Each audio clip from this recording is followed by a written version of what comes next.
السلام عليكم ورحمة الله وبركاته.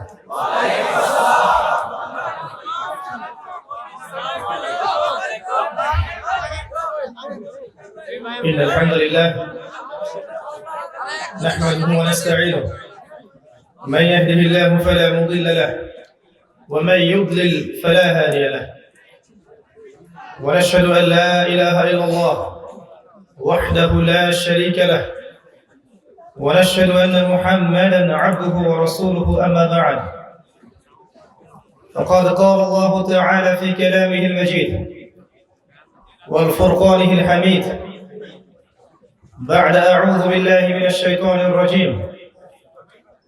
بسم الله الرحمن الرحيم. إن تنصروا الله ينصركم ويثبت أقدامكم.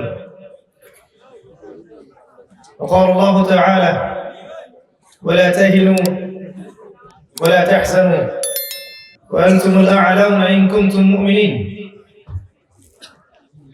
رب اشرح لي صدري ويسر لي أمري واحلل عقدة من لساني يفقه قولي. اللهم فقهنا في الدين وعلمنا التأويل. اللهم اجعلنا منهم الذين آمنوا وعملوا الصالحات وتواصوا بالحق وتواصوا بالصبر. اللهم ابسط علينا من بركتك، فضلك، رزقك، نعمتك ومغفرتك يا رب العالمين. আলহামদুলিল্লাহ, যাবতীয় প্রশংসা এবং গুণগান একমাত্র মহিয়ান ও গরিয়ান আল্লাহ সুবহানাহু ওয়া তাআলার জন্য, যে আল্লাহ রাব্বুল আলামিন নাযিল করেছেন মহাবিশ্বের মহাবিশ্বয় মহাগ্রন্থ আল কোরআনুল কারীম। যে আল্লাহ পাক নাযিল করেছেন মহাবিশ্বের মহাবিশ্বয় মহাগ্রন্থ আল কোরআনুল কারীম এবং প্রেরণ করেছেন সর্বকালের সর্বশ্রেষ্ঠ মানব মুহাম্মদুর রাসূলুল্লাহ সাল্লাল্লাহু আলাইহি ওয়াসাল্লাম। যে আল্লাহ পাক আজকে আমাদেরকে সুস্থ শরীরে অত্র দিনই মজলিসে আসার তৌফিক দান করেছেন, সবাই শুকরিয়া আদায় করি, বলি আলহামদুলিল্লাহ। আলহামদুলিল্লাহ। অগণিত অসংখ্য দরুদ এবং সালাত বর্ষিত হোক মহান আল্লাহ প্রেরিত সর্বশেষ এবং চূড়ান্ত নবী, মানবতার মুক্তির দূত মুহাম্মদুর রাসূলুল্লাহ সাল্লাল্লাহু আলাইহি ওয়াসাল্লামের প্রতি। আমরা সবাই একবার দরুদ শরীফ পড়ি। আল্লাহুম্মা সাল্লি আলা মুহাম্মদ ওয়া আলা আলি মুহাম্মদ কামা সাল্লাইতা আলা ইব্রাহিম ওয়া আলা আলি ইব্রাহিম ইন্নাকা হামিদুম মাজিদ। আল্লাহুম্মা বারিক আলা মুহাম্মদ ওয়া আলা আলি মুহাম্মদ কামা বারাকতা আলা ইব্রাহিম ওয়া আলা আলি ইব্রাহিম ইন্নাকা হামিদুম মাজিদ।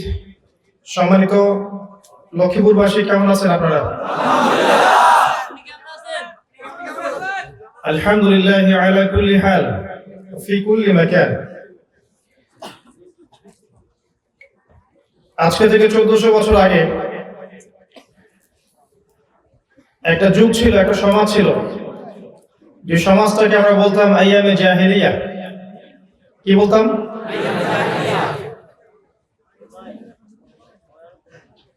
সে যুগে মানুষ যত রকম জাহেলিয়াতে লিপ্ত ছিল, এগুলোর মধ্যে মোটা দাগে 5টা জাহেলিয়াতকে খাস করা যায়, আলাদা করা যায়। সেই সমাজের লোকেরা আল্লাহকে বিশ্বাস করত, এমন নয় যে তারা আল্লাহকে বিশ্বাস করত না, কিন্তু তারা পরকালের জীবনে বিশ্বাস করত না, জান্নাত জাহান্নামে বিশ্বাসী ছিল না। তারা এক আল্লাহকে বিশ্বাস করলেও ইবাদত করার ক্ষেত্রে আল্লাহ পাকের সাথে অন্যকে শরীক করত। আইয়ামে জাহেলিয়াত বলতে আমরা যে সমাজটাকে বুঝি, সেই সমাজে মৌলিকভাবে 5টা সমস্যা ছিল। কয়টা? প্রথম সমস্যা ছিল শিরক বা আল্লাহ পাকের তাওহীদের সাথে অন্য কাউকে শরীক করা। দ্বিতীয় সমস্যা ছিল সুদ বা রিবা, অর্থনৈতিক জীবনে তারা সুদ করছিল। তৃতীয় সমস্যা ছিল মাদক, সমাজের বেশিরভাগ মানুষ মাদক দ্রব্যের সাথে সংশ্লিষ্ট ছিল। চতুর্থ সমস্যা ছিল নারীর অবমাননা, তারা নারী জাতিকে অবমাননা করত, কোনো কোনো ক্ষেত্রে নারীকে পণ্যের ন্যায় ব্যবহার করত, জীবন্ত কবরও দিত। আর পঞ্চম সমস্যা ছিল রক্তক্ষয়ী দীর্ঘস্থায়ী গোত্রীয় দ্বন্দ্ব, সংঘাত। এই 5টা ছিল তৎকালীন জাহিলি সমাজের মৌলিক সমস্যা। আমার কথা কি বোঝা যায়? আমি ভূমিকা না করি সরাসরি লেকচারে চলে গেছে আজকে, কারণ একটা কনস্ট্রাকটিভ লেকচার দেওয়ার চেষ্টা করবো ইনশাআল্লাহ আযজা ওয়া জাল্লা। ওয়া মা তাওফীকি ইল্লা বিল্লাহ আলাইহি তাওয়াক্কালতু ওয়া ইলাইহি উনীব। আর আমার সামনে যারা বসে আছেন আমার মনে হয় 95% যুবক। এই লেকচারের মধ্য দিয়ে একজন যুবকের বেড়ে ওঠা, তার নবুয়ত প্রাপ্তি, দীর্ঘ 23 বছর ধরে কিভাবে তিনি কোরআন এবং সুন্নাহকে কাজে লাগিয়ে আল্লাহর জমিনে আল্লাহর দ্বীন প্রতিষ্ঠা করেছেন, আমরা শিখব ইনশাআল্লাহ। আমাদের মনে রাখতে হবে, আল্লাহ রাব্বুল আলামিন বলেছেন, লাকাদ কানা লাকুম ফি রাসূলিল্লাহি উসওয়াতুন হাসানাহ।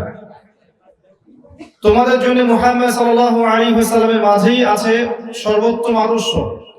আর নিঃসন্দেহে এই আদর্শ শুধু ইবাদতের ক্ষেত্রে নয়, শুধু নামাজে, শুধু রোজায়, শুধু হজ জাকাতে, শুধু তাসবিহ তাহলিলে। রাসূল সাল্লাল্লাহু আলাইহি ওয়াসাল্লাম আমাদের আদর্শ ব্যাপারটা এমন নয়, আমাদের জীবনের প্রতিটা ক্ষেত্রেই তিনি আমাদের উসওয়াতুল হাসানাহ। এর সাথে কি আপনি একমত দ্বিমত? আপনার জীবনে অনেক ক্ষেত্র আছে, ব্যক্তিগত জীবন আছে, ইবাদত বন্দেগীর জীবন আছে, আপনার পরিবার আছে, পারিবারিক জীবন আছে, আপনার সামাজিক জীবন আছে, সোশ্যাল হিউম্যান বিইং আমরা, আমাদের পলিটিক্যাল জীবন আছে, এবং বিশ্বকে ডিল করার একটা জিওপলিটিক্যাল জীবন আমাদের আছে। জীবনের অনেকগুলো ক্ষেত্র আছে, প্রতিটা ক্ষেত্রেই মুহাম্মদ সাল্লাল্লাহু আলাইহি ওয়াসাল্লাম আপনার একমাত্র আদর্শ। এটা মানতে রাজি আছেন না রাজি নাই?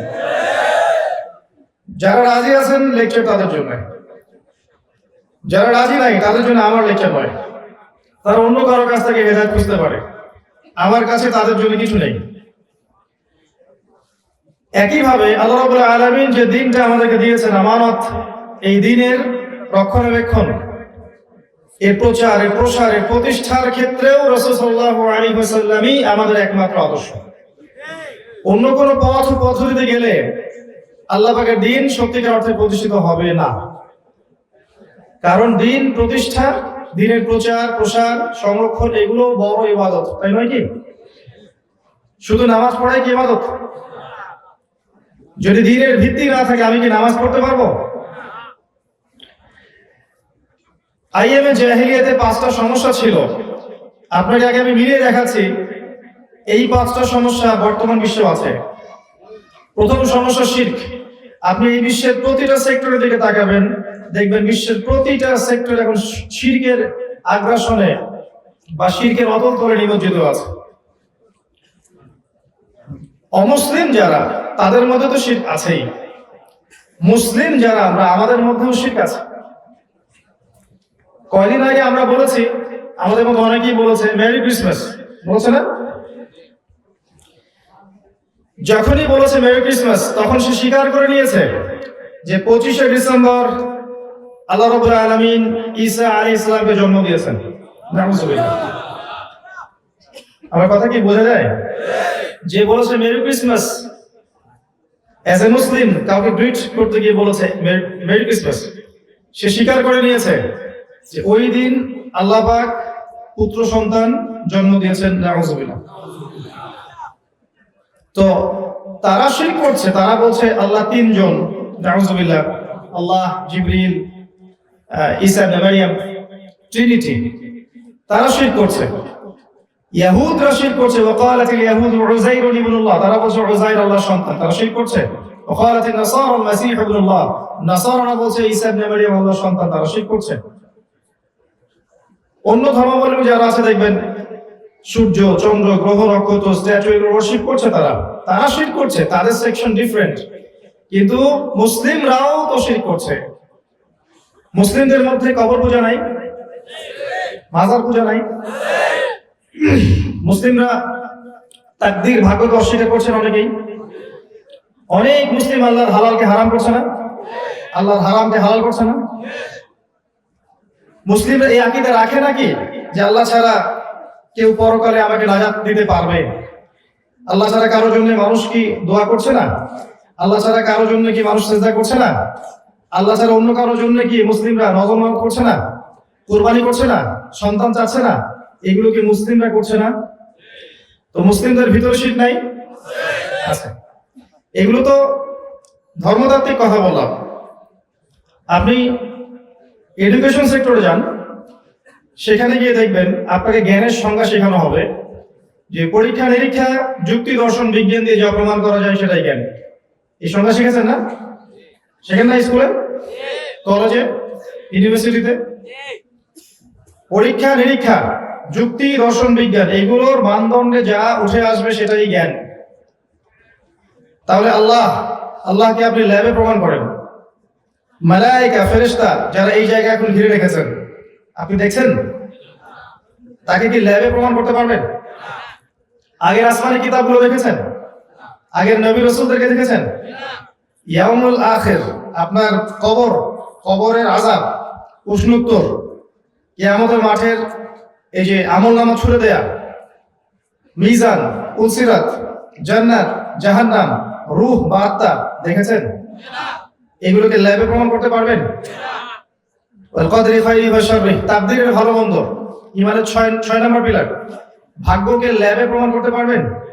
এই 6টা মৌলিক বিষয় ঈমানের, আল্লাহ, মালায়েকা, আসমানি কিতাব, নবী রাসূলগণ, পরকালের জীবন এবং তাকদীরের ভালো মন্দ, এই 6টাকে কি আপনি পরীক্ষা নিরীক্ষা যুক্তি দর্শন বিজ্ঞান দিয়ে প্রমাণ করতে পারবেন?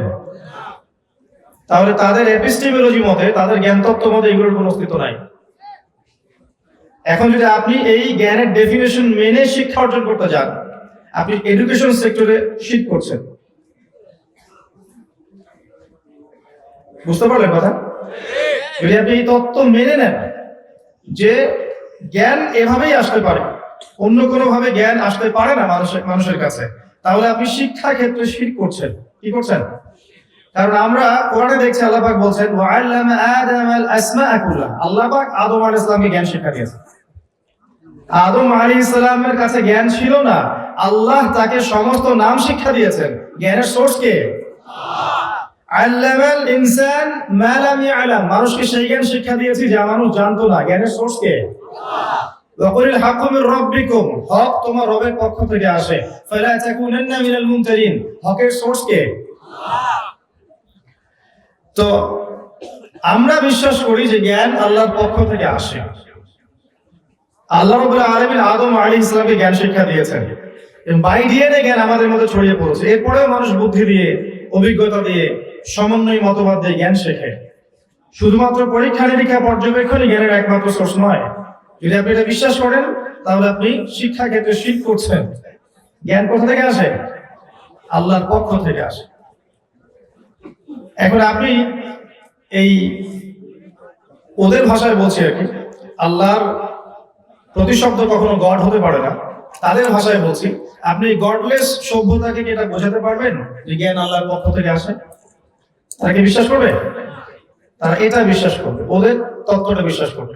অতএব এখানে একটা শিরক হচ্ছে আপনার, নীরবে, আপনি বুঝতে পারছেন না। ইকোনমিক্সে যান, আল্লাহ পাক রিবা হারাম করেছেন, ব্যবসা কি করেছেন? হালাল করেছেন। ওয়া আহাল্লাহু বাই'a ওয়া হাররামা রিবা। কিন্তু কিছু মানুষ বলছে ইন্নামাল বাই'উ মিসলু রিবা, সুদ ব্যবসার মতোই।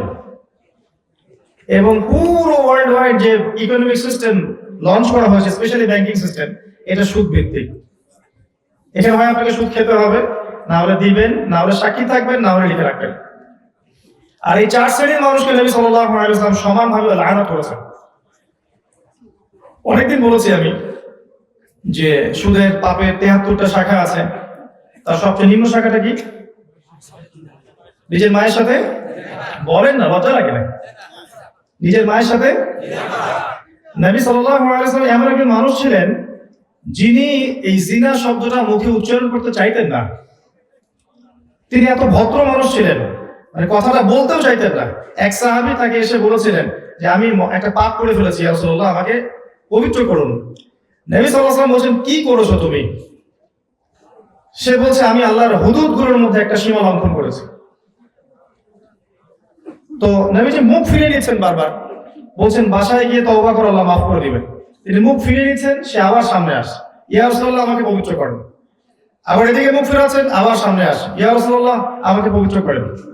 এক পর্যায়ে তিনি বলেন, আবি কে মাজনুন, তুমি কি পাগল নাকি?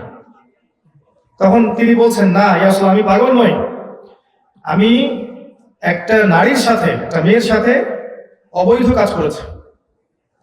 তখন নবী সাল্লাল্লাহু আলাইহি ওয়াসাল্লাম কি বলেন শোনেন। তিনি বলছেন, সুরমা দানি থেকে সুরমা বের করার সময় আমরা যেভাবে বের করি, চোখে দেই, তুমি কি এমন কোন কাজ করেছো মেয়ের সাথে? কথা কি বুঝতে পারলেন নাকি বোঝেনি এখনো? সুরমা দানি থেকে সুরমা বের করার সময় আমরা যেভাবে বের করি, এমন কিছু কি করেছো তুমি তার সাথে? খেয়াল করে দেখেন, নবী সাল্লাল্লাহু আলাইহি ওয়াসাল্লাম এখানে জিনা শব্দটা বলতে চাইলেন না মুখ দিয়ে। সেই নবী সাল্লাল্লাহু আলাইহি ওয়াসাল্লাম বলেছেন রিবার ক্ষেত্রে এটা মাকে বিয়ে করা। আর আমি কেমন করে বুঝাবো যে এটা কত বড় পাপ? আর হাইয়েস্ট লেভেলটা হচ্ছে আল্লাহ এবং তার রাসূলের সাথে যুদ্ধ করা। সূরা বাকারা পড়ে দেখেন, আল্লাহ পাক বলেছেন, ইয়া আইয়ুহাল্লাযীনা আমানু, হে মুমিনগণ, ইত্তাকুল্লাহ, আল্লাহকে ভয় করো, ওয়া যারু মা বাকিয়া মিনার রিবা, সুদের অবশিষ্ট অংশ ছেড়ে দাও, ওয়া ইল্লাম তাফআলু, যদি তুমি এটা না করো, তোমরা এটা না করো, ফাআযানু বিহারবি মিনাল্লাহি ওয়া রাসূলিহি, তাহলে আল্লাহ এবং তার রাসূলের সাথে যুদ্ধের ঘোষণা শুনে নাও। আর কিছু বলতে হবে ভাই? আল্লাহ বলেছেন এটা। এখন আপনি দেখবেন পুরো সিস্টেম, এখানে আপনি ইচ্ছায় অনিচ্ছায় এটার সাথে জড়িত আছেন। এখন যদি এমন কনসেপ্টে চলে আসেন যে এটা চলে, এটা জায়েজ, এটা ব্যবসার মতোই, কনসেপ্ট এমন না যে ব্যবসা আলাদা, ওটা আল্লাহ হালাল করেছেন, এটা হারাম, এমন কনসেপ্ট না। কনসেপ্ট হচ্ছে এমন না, এটাও যেমন ওইটাও তেমন। যদি এমন কারো কনসেপ্ট থাকে, সে অর্থনৈতিক জীবনে শিট করছে না। কথা বুঝতে পারছে না? সে অর্থনৈতিক জীবনে কিন্তু শিট করছে। এবং আপনাকে আমি দেখাবো, ওয়ার্ল্ডের টপ থেকে শুরু করে, ওয়ার্ল্ড ব্যাংক টপ থেকে শুরু করে একদম রুট লেভেলের এনজিও পর্যন্ত রিবা দিয়ে ভরপুর আছে। এবং আমরা মুসলিমরা দিব্যি খাচ্ছি এগুলো, এবং আমরা ভাবছি যে আমরা রাসূলুল্লাহ সাল্লাল্লাহু আলাইহি ওয়াসাল্লামের সাক্ষাৎ পাবো হাউজে কাউসারে, এবং আমরা তার সুপারিশ পাবো। আল্লাহ এবং তার রাসূলের সাথে যুদ্ধ করার পরেও আমরা ভাবছি যে আমরা আল্লাহর রাসূল সাল্লাল্লাহু আলাইহি ওয়াসাল্লামকে পাবো হাউজে কাউসারে ইনশাআল্লাহ। ফুলিশ পিপল, মানে যারা পরিমাণ ইন্টেলেক্ট থাকলে মানুষের আকীদা এমন হতো না। আসেন আরো সামনে যান, আপনি পুরো ওয়ার্ল্ডের যে জিওপলিটিক্যাল বিষয়গুলো আছে এগুলো দিকে খেয়াল করে দেখবেন যে ম্যাক্সিমাম জায়গাগুলোতে আল্লাহ রাব্বুল আলামিন যেগুলোকে হালাল করেছিলেন সেগুলোকে হারাম করা হয়েছে, এবং যেগুলোকে আল্লাহ পাক হারাম করেছিলেন টেকনিক্যালি আস্তে আস্তে আস্তে আস্তে সেগুলোকে হালাল করে নেওয়া হয়েছে। আর আমি আপনাকে মনে করিয়ে দিই, সূরা তাওবার 31 নম্বর আয়াতে আল্লাহ বলেছেন যে এটা কিন্তু এক প্রকার শিরক, এটাও এক প্রকার শিরক। আয়াতটা পড়ে দেখবেন। তা আমি আপনাকে বুঝাতে চাচ্ছি যে ওই আইয়ামে জাহিলিয়াতে যে শিরকটা ছিল, এটা এখন গ্লোবালাইজেশন হয়েছে।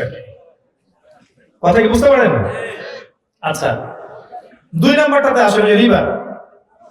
আইয়ামে জাহিলিয়াতে যে রিবাটা ছিল, এখনকার রিবা আরো বেশি ভয়ঙ্কর। এবং ওই জাহিলিয়াত আর এখনকার রিবা কেন্দ্রিক পুরো ইকোনমিক সিস্টেম, এর মধ্যে কোনো পার্থক্য নাই, বরং এখনকার রিবাগুলো আরো টেকনিক্যাল।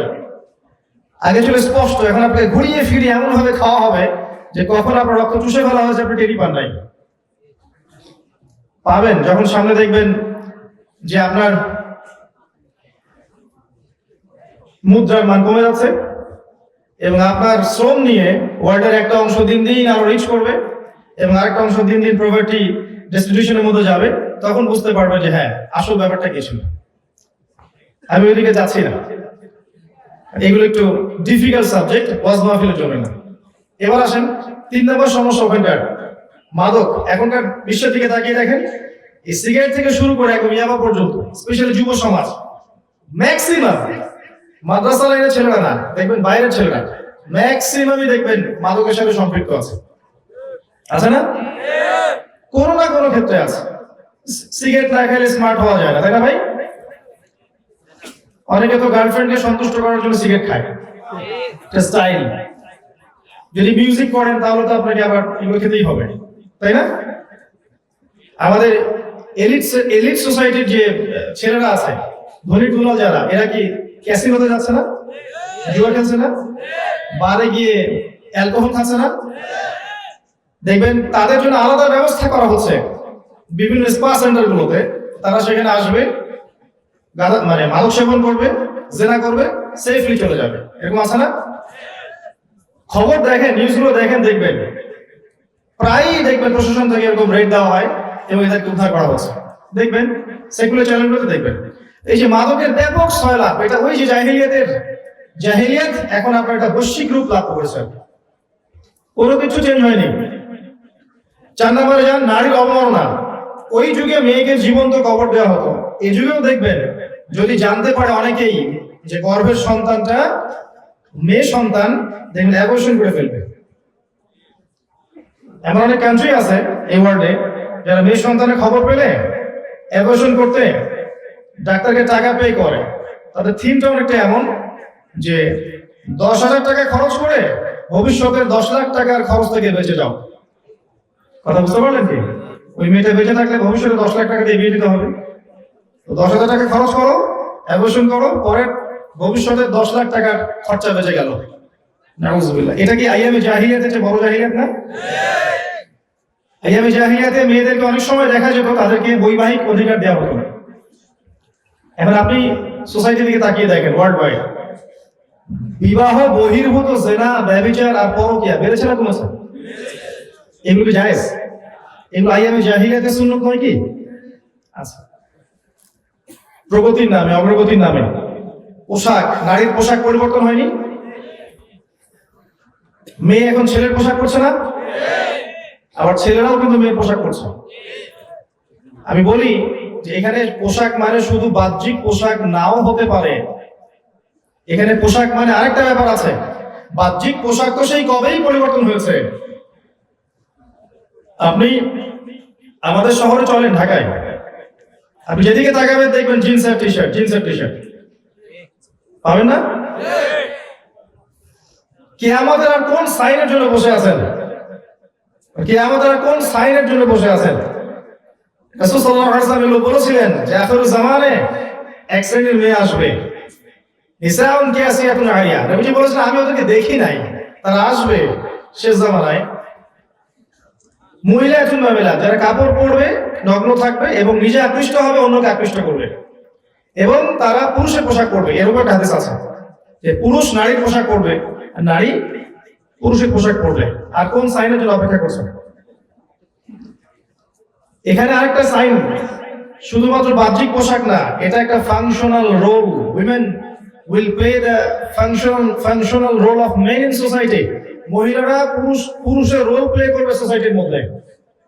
আবার বোঝাই, women will play the functional role of men in society. সমাজের মধ্যে দেখবেন মেয়েরা পুরুষের ফাংশনাল রোল প্লে করছে।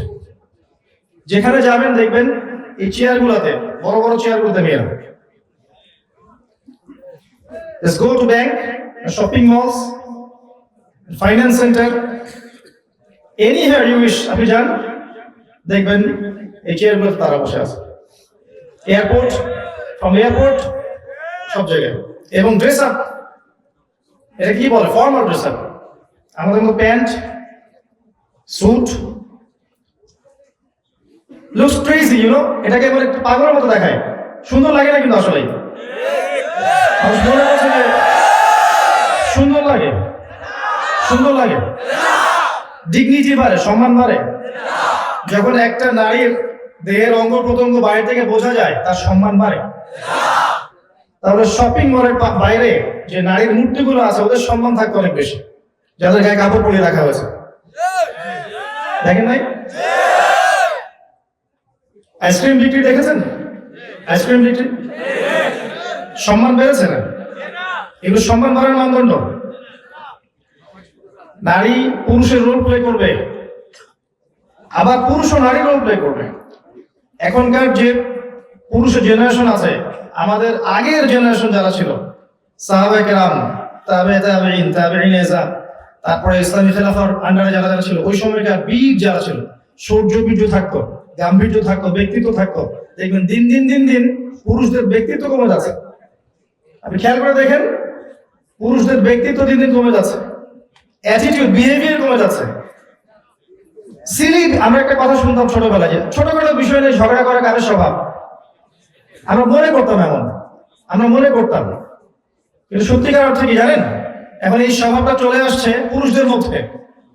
আপনি প্রমাণ দরকার, ফেসবুকে যান, অনলাইনে যান, প্রমাণ দরকার আপনার। সিলি বিষয়গুলো নিয়ে চুল ছেঁড়াছেড়ি ঝগড়া করবে ফেসবুকে, যা দেখেন।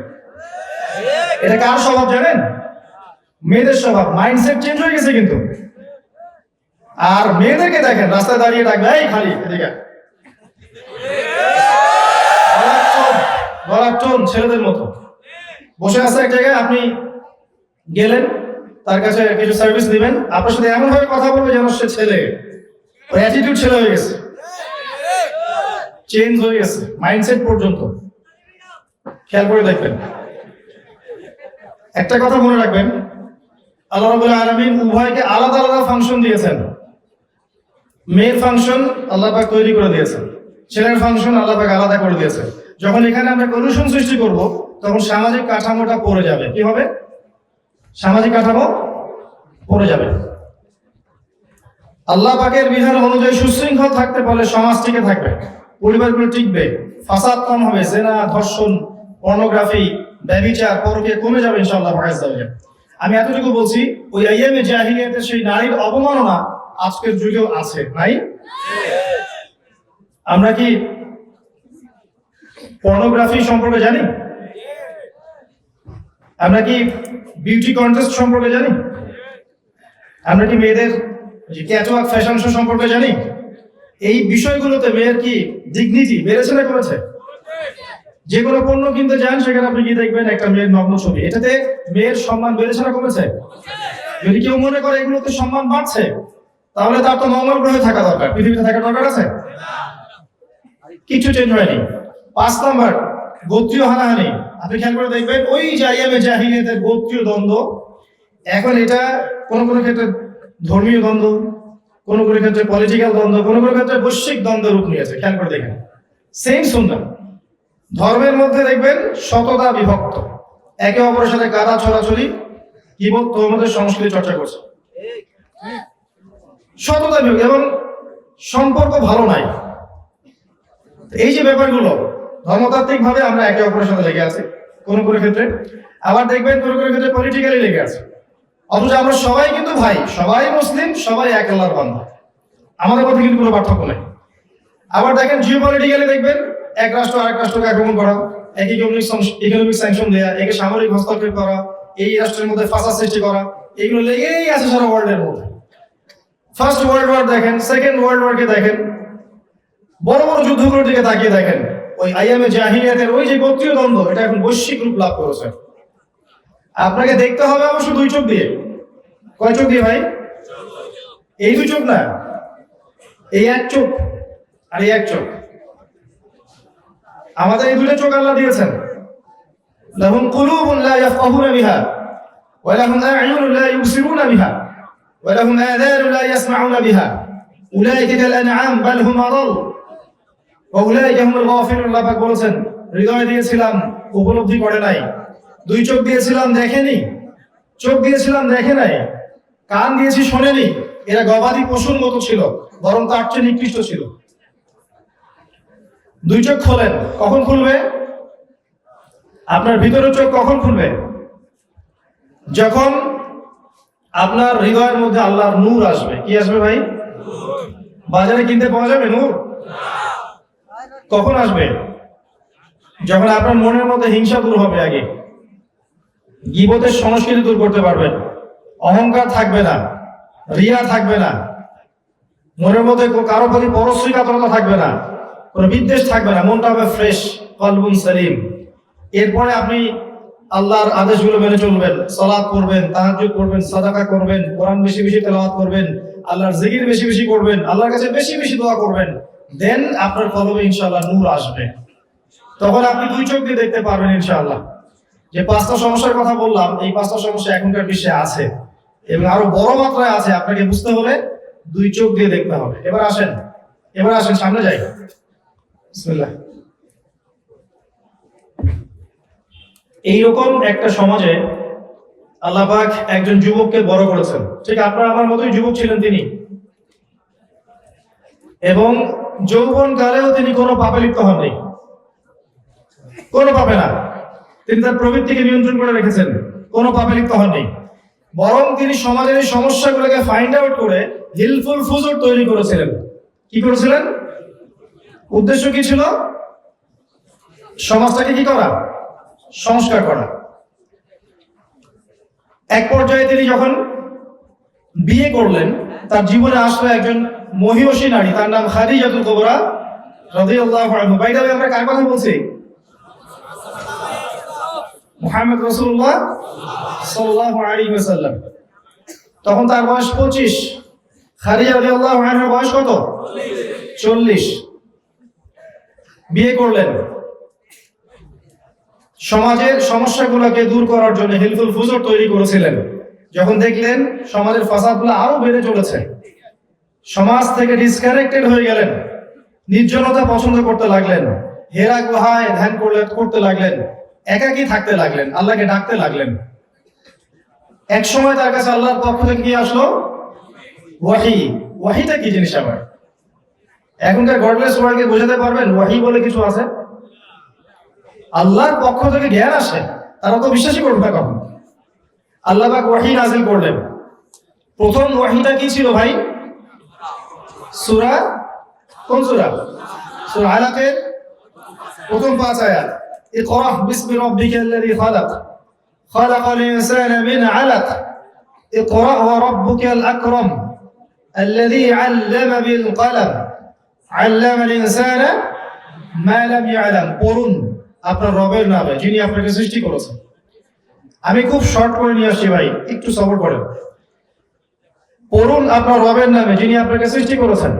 খালাকাল ইনসানা মিন আলাক, যিনি মানুষকে আলাক থেকে সৃষ্টি করেছেন, জমাট বাঁধা রক্তপিণ্ড থেকে। পড়ুন আপনার রব মহামান্বিত, যিনি মানুষকে কলম দ্বারা জ্ঞান শিক্ষা দিয়েছেন।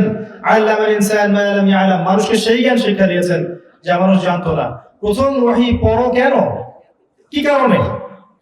ওখানে শিরক আছে, সুদ আছে, নারীর অবমাননা আছে, সেখানে মাদক আছে, গোত্রীয় হানাহানি আছে। আল্লাহ পাক পড়তে বললেন কি জন্য? তাহলে প্রথমে নামাজ পড়তে বললেন না, রোজা রাখতে বললেন না, আল্লাহ পাক প্রথমে যাকাত দিতে বললেন না, এমনকি এটাও বললেন না মূর্তি পূজা করো না। এটা বলেছেন প্রথমে? কি বললেন প্রথমে? মেসেজ আপনার জন্য, যে আপনি যদি এই জাহেলিয়াতপূর্ণ সমাজ ও বিশ্বকেও পরিবর্তন করতে চান, বা কোন ইচ্ছা থেকে থাকে, আদৌ কোন ইচ্ছা থেকে থাকে, আগে আপনাকে পড়াশোনা করতে হবে ভাই। কি করতে হবে? আজকে রাত যদি সারা রাত ওয়াজ করেন, ওয়াজ শুনবে মানুষ। সারা রাত একটা বই দিয়ে দেন সবার হাতে একটা একটা করে, আর রাহিকুল মাকতুম বইটা সবাইকে এক পিস করে দিয়ে দেন, দিয়ে বলেন যে ফজরের নামাজের পরে পরীক্ষা হবে, দেখবেন 10% আছে, বাকিরা নাই। মানুষ পড়তে চায় না, আমাদের জেনারেশন এখন পড়াশোনা করতে চায় না, শর্টকাট টেকনিক খোঁজে। শর্টকাট টেকনিক, কিভাবে আমি শর্টকাটে পার হব। দিন প্রতিষ্ঠার কোনো শর্টকাট টেকনিক নাই, দিনের প্রচার প্রসার প্রতিষ্ঠার কোনো শর্টকাট টেকনিক নাই। একটাই সুন্নাহ আছে, রাসূলুল্লাহ সাল্লাল্লাহু আলাইহি ওয়াসাল্লাম। পড়তে হবে। আপনি এখন কি পড়বেন? আপনি জেনারেল লাইনে পড়ছেন অথবা মাদ্রাসা লাইনে পড়ছেন, এই তো প্রেক্ষাপটে আসেন। আপনি জেনারেল লাইনে পড়লে কোনো সমস্যা নেই, আপনি সায়েন্সে পড়ছেন, আর্টসে পড়ছেন, কমার্সে পড়ছেন, পড়তে থাকেন। কারণ আপনি এখন ট্র্যাক চেঞ্জ করে নতুন করে মাদ্রাসায় ভর্তি হতে পারবেন না। পারবেন? পারবেন না। আবার যারা মাদ্রাসা আছে এরাও কি ট্র্যাক চেঞ্জ করে এখানে যেতে পারবে? এটা সম্ভব না। যে যে ট্র্যাকে আছে সেখানেই থাকতে হবে।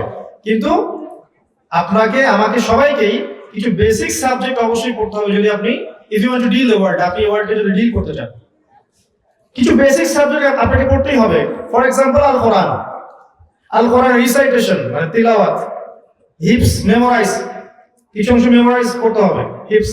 দেন আপনার আন্ডারস্ট্যান্ড কোরআন, মানে কোরআনটাকে বোঝা, এর অর্থটাকে বোঝা। তরজমা তাফসীর পড়লেন, অ্যারাবিক ল্যাঙ্গুয়েজ, আরবি ভাষা শেখা, বেসিক এগুলো করতে হবে আপনাকে। হাদিসের কিতাবগুলো, ইসলামের হিস্ট্রি, সিরাত, ইসলামিক অর্থনীতি, ইসলামিক ফিলোসফি এবং জিওপলিটিক্স, এই সাবজেক্টগুলো আপনাকে লাগবেই যেখানেই থাকেন।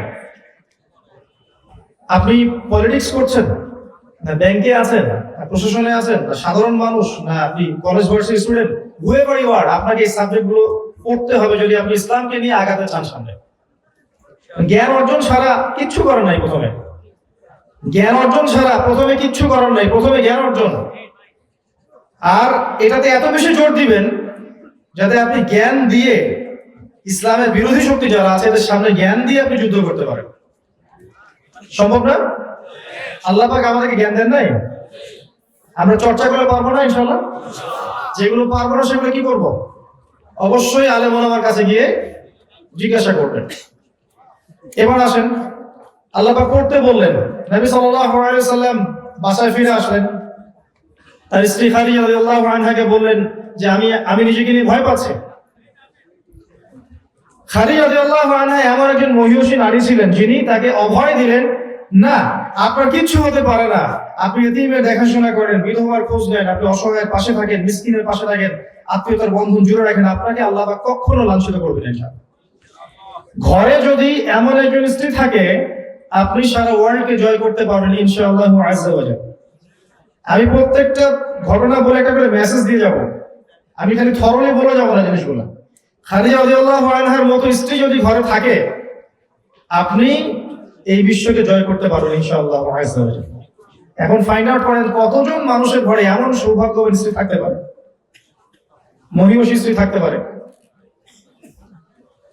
তার বয়স 40। নবী সাল্লাল্লাহু আলাইহি ওয়াসাল্লাম যখন হেরা গুহায় আছেন পাহাড়ে উঠতেন, তিনি পাহাড়ে উঠে খাবার দিয়ে আসতেন। আপনারা যদি পাহাড়ে উঠতে যান, এই ইয়াং জেনারেশন অনেকেই পারবে না, এটা এত কঠিন, দেখেনও নেই আপনারা হয়তো অনেকে।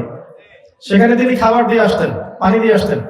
এক কথায় খাদিজা রাদিয়াল্লাহু আনহার মতো আদর্শবান নারী স্ত্রী যদি আপনার ঘরে থাকে আপনি ইনশাআল্লাহ দেখবেন এই ওয়ার্ল্ডকে ডিল করতে পারছেন, আপনি সমস্ত প্রবলেমস গুলোকে উতরে সামনে যেতে পারছেন ইনশাআল্লাহ। এটা কোথায় পাবেন? সব বোরখাওয়ালা মেয়ে খাদিজার মতো হয় না, সব বোরখাওয়ালা মেয়ে খাদিজা রাদিয়াল্লাহু আনহার মতো হবে না। এটা তাকওয়ার বিষয়, আল্লাহর কাছে চাইতে হবে। কিভাবে চাবেন? একটা দোয়া করবেন, আমার সাথে পড়েন যদি আল্লাহ কবুল করে আর কি। রব্বানা হাব লানা মিন আজওয়াজিনা ওয়া যুররিয়াতিনা কুররাতা আ'য়ুন ওয়াজআলনা লিল মুত্তাকিনা ইমামা। এই দোয়াটা করবেন আল্লাহর কাছে বেশি বেশি করে, ইনশাআল্লাহ আল্লাহ রাব্বুল আলামিন আপনাদের প্রত্যেকের ঘরে একজন খাদিজা রাদিয়াল্লাহু আনহার মতো স্ত্রী দান করুন, আমিন। এবার আসেন নবী সাল্লাল্লাহু আলাইহি ওয়াসাল্লাম এর পরের ওহীটার দিকে আসেন। আল্লাহ পাক দ্বিতীয় ওহী নাযিল করছেন সূরা মুদ্দাসসির। কোন সূরা? প্রথম 5 আয়াত, ইয়া আইয়ুহাল মুদ্দাসসির কুম ফাআনযির, হে চাদর আবৃত রাসূল উঠুন সতর্ক করুন। ওয়া রাব্বাকা ফাকাব্বির, আপনার রবের নামে তাকবীর পাঠ করুন। ওয়া সিয়াবাকা ফাতাহহির, আপনার এই যে পোশাক এটাকে পবিত্র রাখুন। ওয়া রুযযা ফাহজুর, অনর্থক বিষয় যেগুলো আছে এগুলোকে এড়িয়ে চলুন। এখানে উঠুন মানে শুধু বিছানা থেকে ওঠা নয়, উঠুন সতর্ক করুন। সত্য আপনার কাছে এসেছে, হক আপনার কাছে এসেছে, হকটাকে নিন, উঠুন, সমাজে মাঠে নামুন, মানুষকে সতর্ক করুন। কথা বুঝতে পারেন? এবার তার মিশন শুরু হলো। কি হলো মিশন? কত বছর? 23 বছর। কত বছর? প্রথম 13 বছর মক্কায়, পরের 10 বছর মদিনায়। মিশন শুরু হলো। প্রথম 3 বছর নবী সাল্লাল্লাহু আলাইহি ওয়াসাল্লাম গোপনে দাওয়াত দিলেন। কিভাবে দাওয়াত দিলেন? শিক্ষা। একটা বিষয় যখন আসবে, ইসলাম কোরআন সুন্নাহ সব চলে আসছে, সমাজের মানুষ উল্টা পথে চলে, প্রথমেই আপনাকে ডাইরেক্ট অ্যাকশনে যাওয়া যাবে না। যাবে? আগে গোপনে দাওয়াত, মানে ম্যান টু ম্যান দাওয়াত। এই 3 বছর নবী সাল্লাল্লাহু আলাইহি ওয়াসাল্লাম গোপনে দাওয়াত দিয়েছেন এবং এই 3 বছরের মধ্যে এমন এমন সাহাবীরা ইসলাম কবুল করেছেন যারা পরবর্তী জীবনে ইসলামের জন্য জীবন দেওয়ার জন্য প্রস্তুত ছিলেন। যেমন তার স্ত্রী খাদিজা রাদিয়াল্লাহু আনহা, যায়েদ ইবনে হারেসা, আপনার জাফর ইবনে আবি তালেব, আলী ইবনে আবি তালেব, আবু বকর as-সিদ্দিক, উসমান ইবনে আফফান, বিলাল ইবনে রাবাহ, আব্দুর রহমান বিন আউফ, তালহা বিন উবাইদুল্লাহ, জুবাইর বিন আওয়াম, এরকম মহান সাহাবী যারা ছিলেন, বিশাল বড় বড় সাহাবী, তারা এই প্রথম 3 বছর ইসলাম কবুল করেছে। এই যে সাহাবীদের নাম বললাম, শুনেছিলেন কখনো? জান্নাতের সুসংবাদ প্রাপ্ত 10 জন সাহাবীর নাম কে বলতে পারবেন? হাত তুলে দেখি। পারবেন? 10 জন পারবেন? দাঁড়ান, যদি আপনি পারেন আমার পক্ষ থেকে খুশি হয়ে আমি আপনাকে একটা হাদিয়া দেব সব। জি, বিসমিল্লাহ।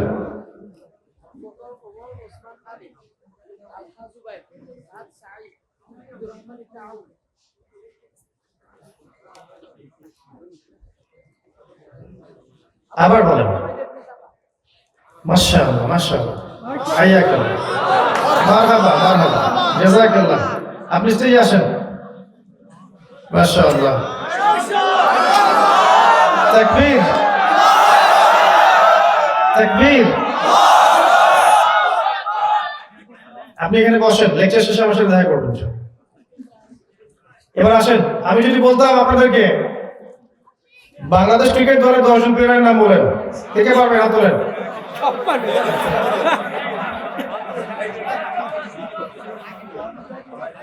বাস বাস, আমি জানি। আরে ভাই, আমিও পারবো, আমিও পারবো।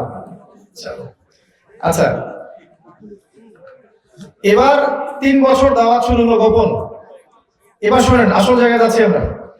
3 বছর গোপন দাওয়াতের পরে নবী সাল্লাল্লাহু আলাইহি ওয়াসাল্লামের কাছে ওহী আসলো, আনযির আশিরাতাকাল আকরাবিন, তুমি এবার প্রকাশ্যে দাওয়াত দাও এবং প্রথমে তোমার আত্মীয়-স্বজনদেরকে দাওয়াত দাও। নবী সাল্লাল্লাহু আলাইহি ওয়াসাল্লাম সাফা পাহাড়ের উপর উঠলেন, সবাইকে জড়ো করলেন, জড়ো করে বললেন, আমি যদি বলি এই পাহাড়ের পিছনে শত্রু দল আছে, তোমাদেরকে আক্রমণ করবে, তোমরা কি বিশ্বাস করবে? তারা বলল, অবশ্যই বিশ্বাস করবো, কারণ আপনি হচ্ছেন আল আমিন, কখনো মিথ্যাবাদী পাইনি আপনাকে আমরা। এবার নবীজি বললেন, আমি তোমাদেরকে এক আল্লাহর ইবাদত করার জন্য ডাকছি এবং আল্লাহর সাথে যাবতীয় শিরক ত্যাগ করার জন্য আহ্বান করছি। কুলু লা ইলাহা ইল্লাল্লাহ তুফলিহুন, তোমরা খালি একবার বলো লা ইলাহা ইল্লাল্লাহ, সফল হয়ে যাবে। এই কথা বলার সাথে সাথেই আবু লাহাব, কে? আবু লাহাব, সে হাততালি দেওয়া শুরু করলো এবং নবী সাল্লাল্লাহু আলাইহি ওয়াসাল্লামকে কষ্ট দেওয়া শুরু করলো। তখন সূরা নাযিল হচ্ছে, তাব্বাত ইয়াদা আবি লাহাব ওয়া তাব। দেখেন, শিক্ষা, মেসেজ। হকের দাওয়াত দিয়ে মাঠে নামেন, প্রথমে আপনার পরিবার, আপনার কাছের মানুষরাই আপনার শত্রু হয়ে যাবে। পাতায় পাতায় পড়ে আছে, নবী সাল্লাল্লাহু আলাইহি ওয়াসাল্লামের জীবনী পাতায় পাতায় পড়ে আছে। আগে কাছের মানুষরাই তার সাথে শত্রুতা করেছে, আত্মীয় স্বজন, এই যে গোত্রের মানুষ, তারাই তাকে কষ্ট দিয়েছে। ইহুদি, খ্রিস্টান, রোমান সভ্যতা, পার্সিয়ান সভ্যতা, এরা তো নবীকে আগে আঘাত করে নাই, করেছে কাছের মানুষরা। এটা চিরায়ত সুন্নাহ।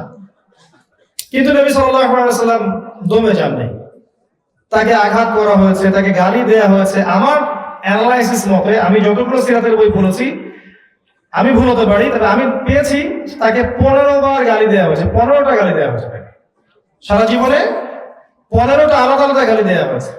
কাযযাব, সাহির, ফারিকুল জামাআ, সাবিঈ, এরকম অনেকগুলো গালি দেওয়া হয়েছে। আর তাকে সারা জীবনে প্রায় 16 বার হত্যা করার চেষ্টা করা হয়েছে। কাকে? যে মানুষটার আগেও কোনো গুনাহ নেই, পিছনেও কোনো গুনাহ নেই, যে মানুষটা আল আমিন, যার চেয়ে ভদ্র, নম্র, বিচক্ষণ, স্মার্ট কোনো হিউম্যান বিং এই পৃথিবীতে আসেনি, আসবে না। আল্লাহ পাক যাকে মাকামে মাহমুদ দান করবেন, হাউজে কাউসার দান করবেন, ফিরদাউসুল আলা দান করবেন, তাকে পৃথিবীতে এইভাবে স্ট্রাগল করতে হয়েছে।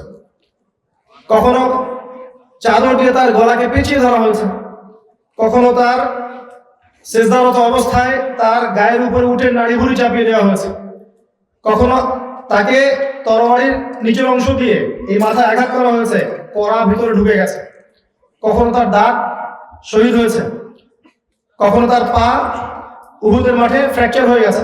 কোন মানুষটাকে? যেই মানুষটার চেহারা দিয়ে রক্ত ঝরছে আর তিনি বলছেন, আল্লাহুম্মা গফির কওমি, হে আল্লাহ আমার কওমকে মাফ করে দাও, ফাইন্নাহুম লা ইয়ালামুন, কারণ তারা জানে না, না বুঝে আমাকে কষ্ট দিচ্ছে। তো এবার প্রকাশ্যে দাওয়াত শুরু হলো, আর যখন প্রকাশ্যে দাওয়াত হবে তখনই কিন্তু বাধা বিপত্তি, গালমন্দ, আজে বাজে কথা আসবে, আসবে না? আসবে। এই একই সুন্নাহ। এরপরে নবী সাল্লাল্লাহু আলাইহি ওয়াসাল্লাম এর যারা কাছের সাহাবী ছিল তাদের মধ্যে যারা দরিদ্র ছিল এদের প্রতি নির্যাতন শুরু হলো। কি শুরু হলো? নির্যাতন মানে অমানবিক নির্যাতন। বেলাল রাদিয়াল্লাহু আনহুকে উত্তপ্ত মরুভূমিতে শুইয়ে দেওয়া হচ্ছে, পাথর চাপা দেওয়া হচ্ছে। সুহাইব রুমি একজন সাহাবী ছিলেন, তাকে মাথায় টর্চার করা হয়েছে, এমন টর্চার যে তার স্মৃতিশক্তি নষ্ট হওয়ার উপক্রম হয়ে গিয়েছিল। তারপরে আপনার আম্মার ইবনে ইয়াসির, তার বাবাকে শহীদ করা হলো, তার মা সুমাইয়া রাদিয়াল্লাহু আনহাকে লজ্জাস্থানে বর্ষা নিক্ষেপ করে হত্যা করা হয়েছে। খাব্বাব বিন আরাত সাহাবী, তাকে জ্বলন্ত আগুন অঙ্গারের উপর শুইয়ে দেওয়া হয়েছে, তার গায়ের যে আগুন দিয়ে পুড়ে গেলে তো এখানে রক্ত পড়ে যাবে না, গলে যাবে না, এই রক্ত গলা পুঁজ এবং রস দিয়ে এই কয়লার আগুনটা নিভে গেছে। উসমান রাদিয়াল্লাহু আনহুকেও টর্চার করা হয়েছে, আবু বকর সিদ্দিক রাদিয়াল্লাহু আনহুকে করা হয়েছে। এমন সাহাবী খুব কম ছিলেন যাদেরকে নির্যাতন করা হয়নি। কখন শুরু হলো এটা? যখন দাওয়াতটা প্রচারটা স্পষ্ট হলো, প্রকাশ্য হলো। তবে আল্লাহ পাক রহম করলেন। কিভাবে? আল্লাহ পাক দুইজন মানুষকে হেদায়েত করলেন বাছাই করে। এই দুইজন মানুষ ইসলামের পথে আসার পরে কুরাইশ নির্যাতন করতে গিয়ে অনেক বেগ পেত, ভয় করতে পারতো না। তার মধ্যে একজনের নাম হচ্ছে হামজা বিন আব্দুল মুত্তালিব, আরেকজনের নাম ওমর ইবনে খাত্তাব। দুইজনের ঘটনাটা একটু ছোট্ট করে বলি। হামজা রাদিয়াল্লাহু আনহু শিকার করে ফিরছিলেন, পথে শুনতে পেলেন যে তার ভাতিজা মুহাম্মদ সাল্লাল্লাহু আলাইহি ওয়াসাল্লামকে আবু জেহেল আঘাত করেছে। তিনি শোনামাত্র বলেন, আওয়া ফাআলা হাদা, সে কি সত্যিই কাজ করেছে? তাকে বলা হলো, হ্যাঁ অবশ্যই সে আপনার ভাতিজাকে মেরেছে। তিনি ঘোড়া ছড়ালেন কাবাঘরের দিকে, আবু জেহেলকে কলার ধরে বের করলেন কাবাঘর থেকে, বের করে প্রচন্ড জোরে একটা ঘুষি দিলেন, দিয়ে বললেন, রুদ্দাহা ইন ইসতাতা'তা, তোমার ক্ষমতা থাকলে আমাকে একটা ঘুষি মেরে দেখাও। ইয়াকুলু মা ইয়াকুল, সে যা বলে আমার ভাতিজা আজকে থেকে আমিও তাই বলি। ওয়া শাহিদতু আল্লা ইলাহা ইল্লাল্লাহ ওয়া আন্না মুহাম্মাদুর রাসূলুল্লাহ, আমি সাক্ষ্য দিলাম আল্লাহর ছাড়া কোনো ইলাহ নাই, মুহাম্মদ আল্লাহর রাসূল সাল্লাল্লাহু আলাইহি ওয়াসাল্লাম। এরপর তিনি গেলেন দারুল আরকাম। দারুল আরকাম কি জিনিস?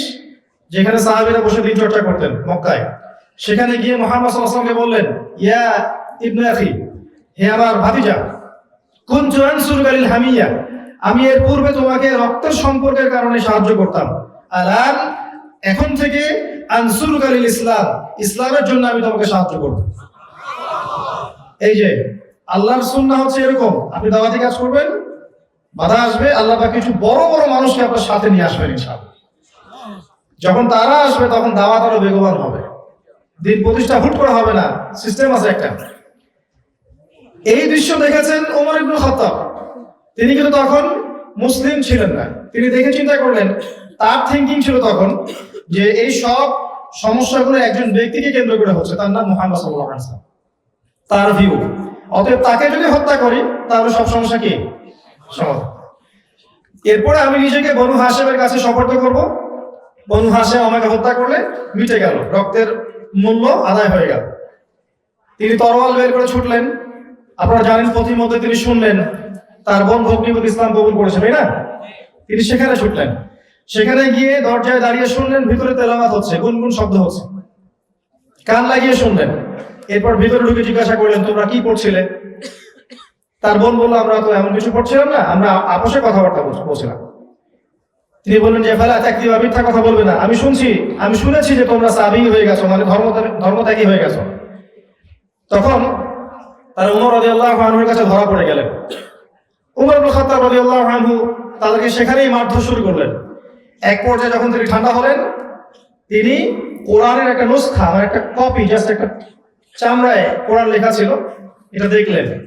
দেখে তিনি এটা পড়তে শুরু করলেন। আমি আপনাকে বলছি যে ওই সময় কিন্তু খুব কম মানুষই লেখাপড়া করতে জানতো, খুব অল্প কিছু মানুষ। ওমর রাদিয়াল্লাহু আনহু একজন ছিলেন যিনি পড়ালেখা করতে জানতেন।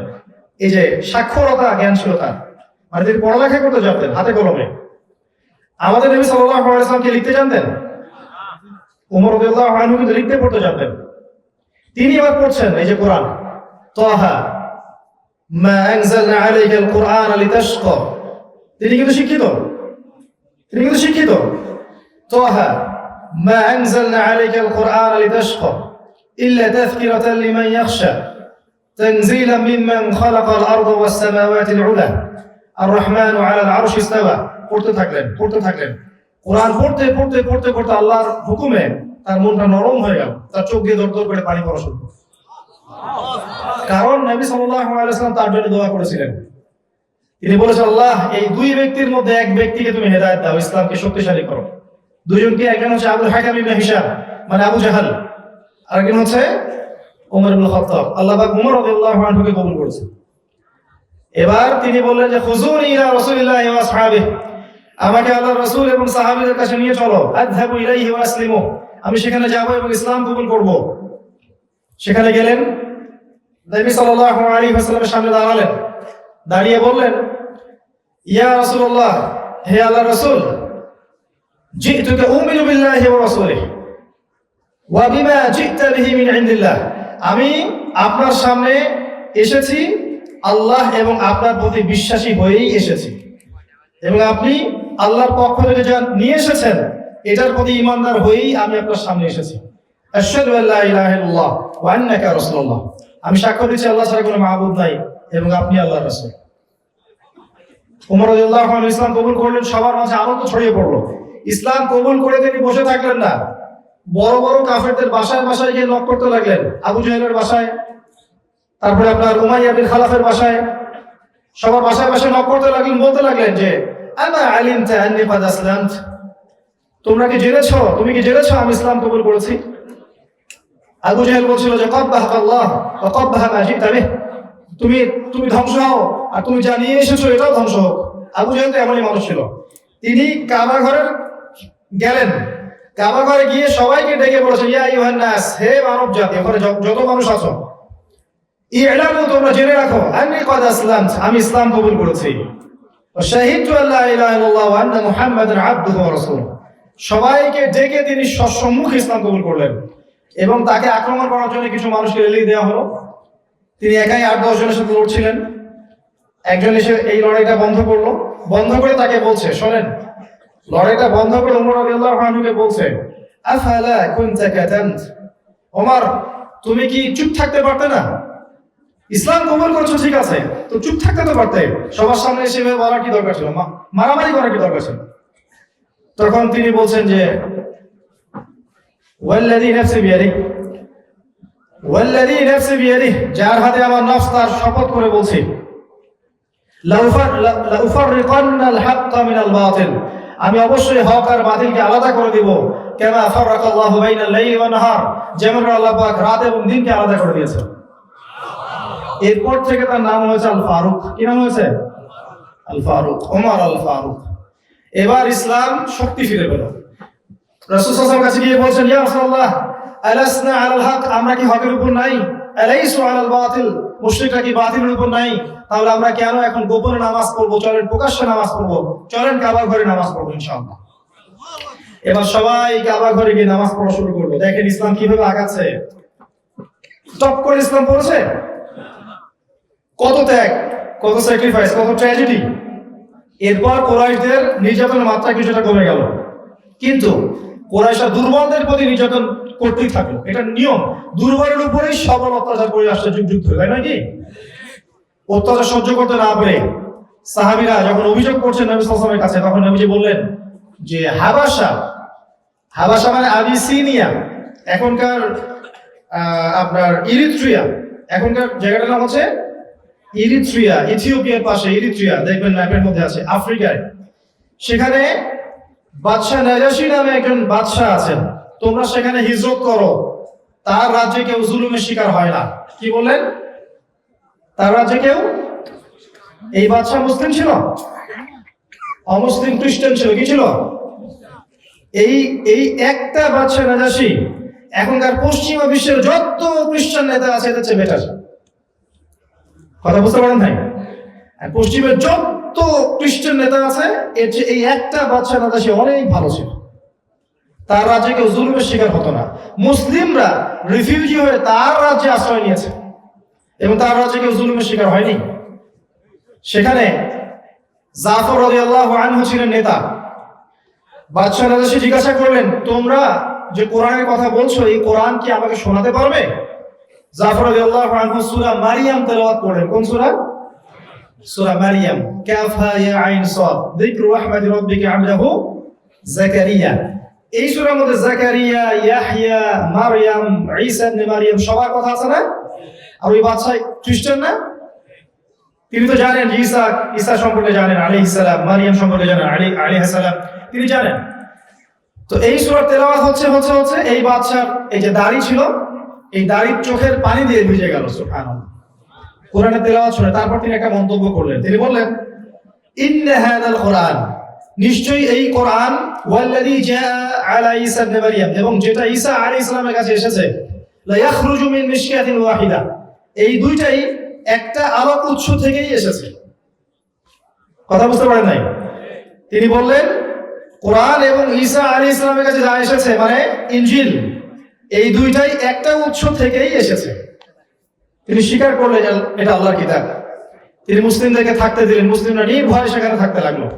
আমর ইবনে আস ডেলিগেশন টিমের লিডার হয়ে এসেছিল এই সাহাবীদেরকে ফেরাতে, তিনি তাদের হাতেও সাহাবীদেরকে দেননি। এরপর ট্র্যাজেডি শোনেন, এবার মক্কায় নির্যাতন বাড়তে লাগলো। 3 বছর, কয় বছর? 3 বছর সমস্ত মুসলিমদেরকে বয়কট করা হলো। কি করা হলো? সামাজিকভাবে বয়কট। কেউ কথা বলবে না, কেউ ব্যবসা বাণিজ্য করবে না, বিয়ে শাদী দিবে না, ওই পাহাড়ের পাদদেশে এরা থাকবে, সমাজে মিশতে পারবে না, লিখে কাবা ঘরের মধ্যে লটকে দেওয়া হলো। 3 দিন না, 3 ঘন্টা না, 3টা বছর সাহাবীরা পাহাড়ের পাদদেশে শিয়ারে আবু তলেবে থেকেছেন, গাছের ছাল পাতা খেয়ে। দিন ইসলাম এভাবে আসেনি। এই যে আমি আসলাম, ভরপেট খেলাম, একটা লেকচার দিলাম, চলে গেলাম, এইভাবে দিন ইসলাম কায়েম হয়নি, এভাবে হয়নি। এগুলো মাধ্যম হতে পারে। এস্টাবলিশমেন্ট আলাদা জিনিস। এস্টাবলিশমেন্ট না থাকলে অন্য পরাশক্তিরা ইসলামকে মুখের ফুৎকার দিয়ে উড়িয়ে দিতে চাবে। ইউরিদুনা লিউতফিউ নূরাল্লাহ, তারা আল্লাহর নূরকে মুখের ফুৎকার দিয়ে উড়িয়ে দিতে চায়। কিন্তু আল্লাহ পাক ইউতিম্মা নূরাহু ওয়ালাউ কারিহাল কাফিরুন, আল্লাহ পাক তার নূরকে প্রজ্বলিত করবেন যদিও বা কাফেররা তা পছন্দ করবে না। 3 বছর থাকলেন এভাবে। এরপরে আল্লাহ পাক একটা মিরাকেল দেখালেন। এটা কেমন? ওই যে চিঠি যেটা লেখা ছিল কাবা ঘরে, এটাকে মাটির পোকা এসে খেয়ে ফেললো। কি করলো? এবং সেটা নাই হয়ে গেল, ভ্যানিশ। বয়কট উঠে গেল, আল্লাহর হুকুমে বয়কট উঠে গেল। যখন 3 বছর শেষ, তার পরের বছর, একই বছর, অল্প দিনের ব্যবধানে খাদিজা রাদিয়াল্লাহু আনহা এবং চাচা আবু তালেব ইন্তেকাল করলেন। আবু তালেবের নাম শুনেছেন তো? তিনি জান্নাতে যাবেন না জাহান্নামে যাবেন? কোথায় যাবেন? জাহান্নামে। একজন ব্যক্তি অমুসলিম হওয়ার পরেও নবী সাল্লাল্লাহু আলাইহি ওয়াসাল্লামকে সারাটা জীবন প্রোটেকশন দিয়েছেন, দেন নাই? বড় করেছেন, খাইয়েছেন, পড়িয়েছেন, প্রোটেকশন দিয়েছেন, কাফেরদের যাবতীয় ষড়যন্ত্র থেকে হেফাজত করার চেষ্টা করেছেন, করেন নাই? শেষে মৃত্যুর আগে লা ইলাহা ইল্লাল্লাহ পড়তে পারেননি বা পড়েননি। কালিমার সাক্ষ্য না দেওয়ার কারণে তাকে জাহান্নামে একজোড়া স্যান্ডেল পরানো হবে, যার উত্তাপে তার মাথার মগজ টকবক করে ফুটতে থাকবে। আবু তালেব তিনি অমুসলিম হওয়া সত্ত্বেও ইসলামের জন্য যা করেছিলেন ওই যুগে নবীকে সাপোর্ট দেওয়ার জন্য, আমি তো মনে হয় আমি নিজে সেটা করতে পারি না এই পর্যন্ত। কথা বুঝুন নাই? আবু তালেব অমুসলিম হওয়ার পরেও মুহাম্মদ সাল্লাল্লাহু আলাইহি ওয়াসাল্লামকে যে প্রোটেকশন দিয়েছেন, তার জন্য যে ত্যাগ স্বীকার করেছিলেন, সেটা আমরা অনেকেই করতে পারিনি এখনো। তারপরেও সে জাহান্নামে আছে। কি কারণে? কি কারণে ভাই? লা ইলাহা ইল্লাল্লাহ কালিমার সাক্ষ্য না দেওয়ার কারণে। আমরা কি বুঝতে পারছি যে আমরা মুসলিম পরিবারে জন্মগ্রহণ করেছি, আল্লাহর কত বড় নিয়ামত? একটু কি আমাদের বোধোদয় হচ্ছে? একটু কি ফিলিংস হয় যে আমরা মুসলিম পরিবারে জন্ম নিয়েছি? আলহামদুলিল্লাহ। এরপরে আমাদের ঘরে কোরআন আছে, হাদিস আছে, আলেম ওলামা ওয়াজ করে, 5 ওয়াক্ত নামাজের জন্য ডাকা হয়, গাস্ট বের হয়, তাবলীগের ভাইরা আসে, ডাকতে আসে, তাই না? সবকিছু পৌঁছে দেওয়ার কত সিস্টেম। এরপরেও দেখবেন যুব সমাজ পর্ন নিয়ে পড়ে আছে, টিকটক নিয়ে পড়ে আছে, মাদক নিয়ে পড়ে আছে, জুয়া খেলতেছে, এদিকে গার্লফ্রেন্ডের সাথে অ্যাফেয়ার করতেছে, নামাজ পড়তেছে না, কিছুই করতেছে না। তো আপনি কি ভাবছেন এভাবেই হবে ইসলাম প্রতিষ্ঠা? এর পরের বছর এই যে ব্যাক টু ব্যাক অল্প দিনের ব্যবধানে আবু তালেব এবং খাদিজা রাদিয়াল্লাহু আনহা, তার প্রিয়তম স্ত্রী, নবী সাল্লাল্লাহু আলাইহি ওয়াসাল্লাম প্রিয়তম স্ত্রী তিনি ইন্তেকাল করলেন। নবী সাল্লাল্লাহু আলাইহি ওয়াসাল্লাম প্রচন্ড বিষণ্ণ হয়ে পড়লেন। আল্লাহ পাক মিরাজে নিয়ে গেলেন এবং সেখানে সব কিছু আল্লাহ পাক দেখালেন। নবীদের সাথে সাক্ষাৎ হলো, জান্নাত জাহান্নাম দেখলেন, আল্লাহর সাথে কথোপকথন করলেন, ওহী নিয়ে আসলেন, 5 ওয়াক্ত নামাজ নিয়ে আসলেন, তার মন প্রশান্তি লাভ করলো। এবার শোনেন, শেষের অংশে আসছি, এটা বক্তব্যের লাস্ট পার্ট। এবার নবী সাল্লাল্লাহু আলাইহি ওয়াসাল্লাম মক্কায় আছেন। ইয়াসরিব বা মদিনা থেকে 6 জন যুবক আসলো। কয়জন যুবক ভাই? আপনাদের মধ্যে যত যুবক আছে এতজন না, মাত্র 6 জন। কয়জন? 6 জন, যাদের নেতার নাম ছিল আসাদ বিন জুরারাহ রাদিয়াল্লাহু আনহু। কি নাম? আগে কখনো শুনেছিলেন নামটা? আসাদ বিন জুরারাহ রাদিয়াল্লাহু আনহু তিনি আসলেন। 6 জনের একটা টিম এসে মক্কায় তারা হজ করতে এসেছে, কারণ তারা কিন্তু আগে অমুসলিম ছিলেন। আর মক্কায় কিন্তু একটা বিকৃত হজের সিস্টেম তখন ছিল। এই হজের মৌসুমে নবী সাল্লাল্লাহু আলাইহি ওয়াসাল্লাম তাদেরকে দাওয়াত দিলেন, কোরআন শোনালেন, ওয়াজ করে শোনালেন। এই 6 জন আগেই শুনেছিল ইহুদিদের কাছে, মদিনার ইহুদিদের কাছে, শেষ জামানায় একজন নবী আসবে। তো তারা জিজ্ঞাসা করলেন, আপনি কি সেই নবী? নবীজি বলেন, হ্যাঁ আমি সেই নবী। তারা ইসলাম কবুল করলেন এবং 6 জন মদিনায় ফিরে গেলেন, দাওয়াতি কাজ করতে লাগলেন। এর পরের বছর তারা আবার আসলেন, এসে 12 জনকে নিয়ে আসলেন। এই 12 জন ইসলাম কবুল করলো। এই 12 জনের সাথে নবী সাল্লাল্লাহু আলাইহি ওয়াসাল্লাম একজন সাহাবীকে দিয়ে দিলেন। এই সাহাবীর নাম মুসআব বিন উমাইর। নাম শুনেন নাই? মুসআব বিন উমাইর রাদিয়াল্লাহু আনহু ইসলামের ইতিহাসের প্রথম দায়ী, ধনীর দুলাল ছিলেন। যার পারফিউম এত দামি ছিল যেটা হয়তো আমার সারা মাসের বেতন দিয়ে কেনা সম্ভব হবে না, এত দামি পারফিউম ছিল। ইসলামের জন্য সব ছেড়ে দিয়েছেন। উহুদ যুদ্ধে তিনি শহীদ হয়েছেন। তাকে দাফন করার জন্য একটা কাপড় পর্যন্ত পাওয়া যায় নাই, ঘাস দিয়ে দাফন করতে হয়েছে। এইভাবে ইসলাম কায়েম হয়েছে। মুসআব বিন উমাইর রাদিয়াল্লাহু আনহুকে নবী সাল্লাল্লাহু আলাইহি ওয়াসাল্লাম এই 12 জনের সাথে দিলেন, যাও মদিনায় যাও, ইসলাম প্রচার করবে। তিনি মদিনায় গেলেন, ইসলাম প্রচার করা শুরু করলেন। মদিনার ঘরে ঘরে, আওস ও খাজরাজ গোত্রের ঘরে ঘরে ইসলাম ছড়িয়ে পড়তে লাগলো। পরের বছর 75 জন, কতজন? 75 জন সাহাবী আসলেন আওস এবং খাজরাজ গোত্রের, এসে নবী সাল্লাল্লাহু আলাইহি ওয়াসাল্লামের কাছে বায়াত গ্রহণ করলেন। কি বললেন? এটা এখনকার ওই বায়াত নয়, এটা সেই নববী বায়াত। কয়েকটা বিষয় অঙ্গীকার করলেন। কি কি? আল্লাহর সাথে কাউকে শরীক করবে না, ঠিক আছে করব না। চুরি করবে না, করব না। জিনা করবে না, ঠিক আছে করব না। খাদ্যের ভয়ে সন্তানদেরকে হত্যা করবে না, করব না। সবসময় আমার কথা শুনবে এবং মানবে, ঠিক আছে। সৎ কাজে আদেশ করবে, অসৎ কাজে নিষেধ করবে, ঠিক আছে। আল্লাহর পথে দৃঢ় থাকবে, নিন্দুকের নিন্দার পরোয়া করবে না, ঠিক আছে। আমি যখন তোমাদের কাছে হিজরত করে যাব তখন আমাকে সেভাবে হেফাজত করবে যেমন করে তোমরা তোমাদের স্ত্রী সন্তানদেরকে হেফাজত করো। তারা বললেন এবার যে ফামা লানা ইযা ফাআলনা যালিকা ইয়া রাসূলুল্লাহ, হে আল্লাহর রাসূল আমরা যদি এটা করি তাহলে আমরা পাবোটা কি? নবী সাল্লাল্লাহু আলাইহি ওয়াসাল্লাম বলেন আল জান্নাহ, তোমরা জান্নাত পাবে। এবার নাযিল হচ্ছে ইন্নাল্লাহা আশতারা মিনাল মুমিনিনা আনফুসাহুম ওয়া আমওয়ালাহুম বিআন্না লাহুমুল জান্নাহ, এই আয়াত নাযিল হলো। এবার নবী সাল্লাল্লাহু আলাইহি ওয়াসাল্লামের জন্য হিজরতের পটভূমি তৈরি হয়ে গেল। আগে একটা হিজরত হচ্ছে কোথায়? আবিসিনিয়ায় সাহাবীরা গিয়েছিলেন। এরপর নবীজি আরেকবার তায়েফে গিয়েছিলেন। সেখানে আব্দুল ইয়ালাইল, আব্দুল মাসউদ, হাবিব বিন আমর 3 জন বড় বড় নেতা ছিল। ওরা ইসলাম কবুল করে নাই, নবীকে আঘাত করে রক্ত ঝরিয়ে আবার পাঠিয়ে দিয়েছে ফেরত মক্কায়। এবার হিজরত হচ্ছে মদিনায়, এটা মূল হিজরত। সাহাবীদেরকে আগে পাঠিয়ে দিলেন, নবীজি পরে গেলেন, সাথে আবু বকর সিদ্দিক। ওই যে গারে শহরে ঢুকলেন, মুশরিকরা ঘিরে ফেললো। আবু বকর সিদ্দিক বলছেন আমাদেরকে দেখে ফেলবে ইয়া রাসূলুল্লাহ। নবীজি বললেন যে লা তাহজান, তুমি চিন্তা করো না, ইন্নাল্লাহা মা'ানা, আল্লাহ পাক আমাদের সাথে আছে। তিনি মদিনায় প্রবেশ করলেন। তোলাআল বাদরু আলাইনা, সবাই কি বলবো না এটা, সবাই বরণ করে নিল। এবার মদিনায় গিয়ে নবী সাল্লাল্লাহু আলাইহি ওয়াসাল্লাম মদিনার প্রেসিডেন্ট হচ্ছেন। এই দেখেন ইসলামিক স্টেট, এটা হচ্ছে ইসলামিক স্টেট। সর্বপ্রথম ইসলামিক স্টেট হচ্ছে যে মদিনা।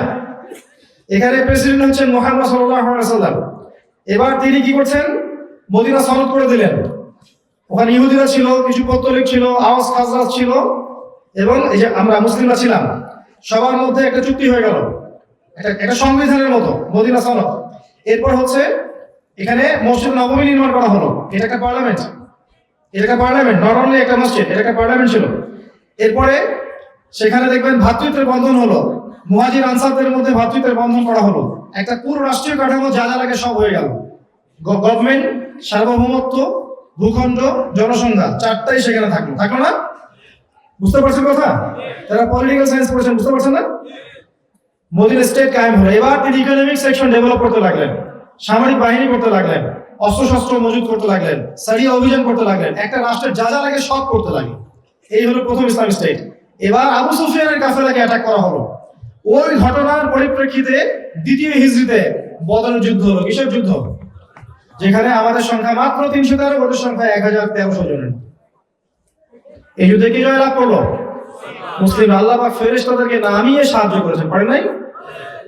ওদের বড় বড় সমস্ত নেতা মনে পড়ে থাকলো, আবু জেহেল, আবুল আহাব, উতবা, শাইবা, আশরাফ বিন শারিক, আপনার উমাইয়া বিন খালাফ, সবাই বদরের কূপে লাশ পড়ে থাকলো। আল্লাহ পাক মুমিনদের জয় দিলেন এবং প্রফুল্ল চিত্রে মুমিনরা মদিনায় ফিরে গেল। তার পরের বছর উহুদ, তৃতীয় হিজরি উহুদ, ওই যে যুদ্ধের প্রতিশোধ নিতে তারা আসলো। এই যুদ্ধে আমরা প্রায় জিতেই গিয়েছিলাম। কয়টা ভুল? একটা ভুল। সেটা কি? ওই যে 50 জন নামবে না, আমাদের লাশও যদি পাখি খেয়ে ফেলে নামবে না, তারা নেমে পড়লেন। আর খালিদ বিন ওয়ালিদ রাদিয়াল্লাহু আনহু পিছন দিক থেকে আক্রমণ করে মুসলিমদের ধরাশায়ী করে ফেললেন। মুহূর্তের মধ্যেই 70 জন মুসলিম শহীদ হয়ে গেল। তার মধ্যে হামজা রাদিয়াল্লাহু আনহু ছিলেন, এই যে মুসআব বিন উমাইর তিনি ছিলেন, আর বড় বড় আনসারী সাহাবীরাও ছিলেন। এমনকি নবী সাল্লাল্লাহু আলাইহি ওয়াসাল্লামের নিজের দাঁত মোবারক শহীদ হয়ে গেল। তাকে এখানে আঘাত করা হয়েছে, তার পা মচকে গেল। আবু সুফিয়ান উল্লাস করতে লাগলো যে আমরা তোমাদেরকে বদরের প্রতিশোধ নিয়েছি, হুবলের জয় হোক, হুবলের জয় হোক, তারা বলতে লাগলো। সাহাবীরা মনের কষ্ট চেপে রেখে সেখান থেকে ফিরে গেলেন আবার মদিনায়। এই যে বিপর্যয়টা কাদের জন্য হয়েছে? যখন নেতার আদেশ মানবে না অনুসারীরা, যখন নেতৃস্থানীয়দের আদেশ অনুসারীরা মানবে না, তখন নেতা সহ মার খেতে হয়। কথা বুঝতে পারছেন না? এর পরের বছর খন্দক, ওরা আক্রমণ করলো আবার বড় বাহিনী নিয়ে। এবার ইহুদিদেরকেও সাথে নিয়েছে। সালমান আল ফারসি পরামর্শ দিলেন যে আমরা বাইরে গিয়ে আক্রমণ করবো না, ওদেরকে আসতে দেন, মাঝখানে খাল করে ফেলেন। খাল করে ফেলা হলো, তারা আর আসতে পারলো না, ওখান থেকে স্টপ। এখানে তারা মদিনা অবরোধ করলো, 2-3 মাস থাকলো। আল্লাহ পাক ঠান্ডার ঝড় পাঠালেন, ধুলার ঝড় পাঠালেন, এখান থেকে উঠে চলে গেল।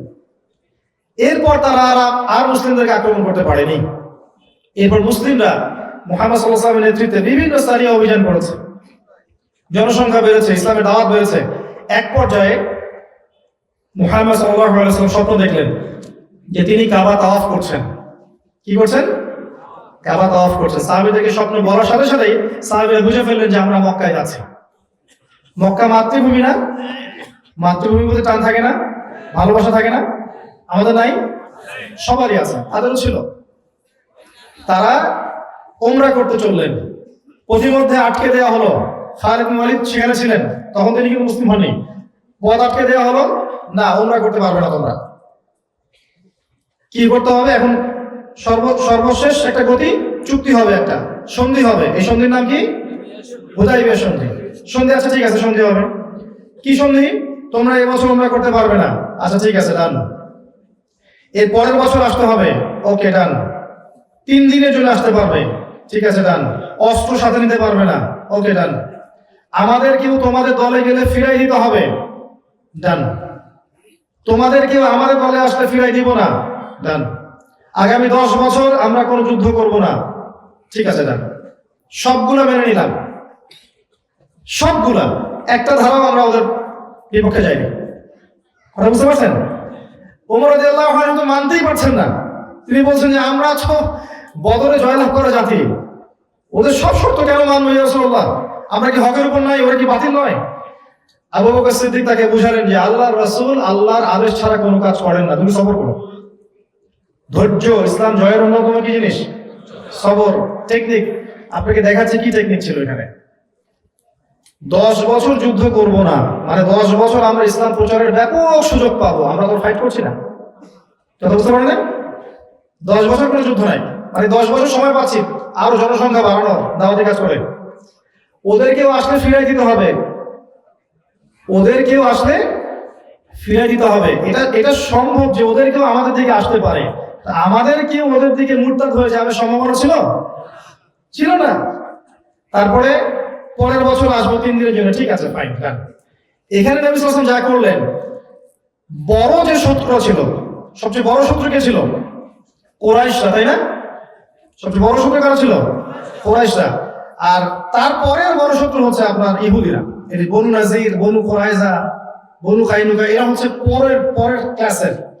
আর এছাড়া কিছু আরবের গোত্রের বেদুইনরা ছিল, পরে রোমকদের সাথে যুদ্ধ হয়েছে ইত্যাদি, কিন্তু মূল শক্তিটা ছিল কি?